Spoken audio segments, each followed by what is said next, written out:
Ito yung dahilan kung bakit maraming tao yung ayaw sa'yo. Minsan, hindi naman talaga sa ayaw nila sa'yo.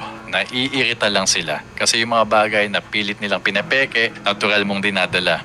Yung authenticity mo, ine-expose yung performance nila. Ikaw, natural na confident. Sila pilit binubuo yung image na gusto nila. Ikaw, honest magsalita. Sila kunwari emotionally mature, pero scripted naman. Ikaw, natural gumawa at magdala ng sarili mo. Sila, kopya lang ng kopya. At every time na pinapakita mo yung totoong sarili mo, ikaw lang, natural mo, naaalala nila na umaarte lang sila. Doon nagsisimula yung inggit.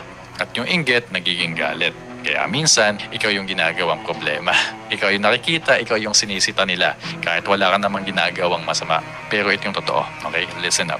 Madalas, taong pinakaayaw sa'yo, siya rin yung taong gustong-gustong maging katulad mo. Sila yung mahilig manood sa mga kilos mo. Kaya huwag kang matakot kung hindi ka gusto ng lahat. Normal lang yon, okay lang yon. Hindi lahat ng ayaw sa'yo ibig sabihin may mali ka. Minsan, patunay lang yan na may dala kang isang bagay na hindi nila mapeke, which is yung sarili mo. So, stay real, stay authentic, stay honest, at huwag mong babaan yung sarili mo para lang gumaan ang loob ng mga insecure sa'yo. Alright? Love you guys. Peace.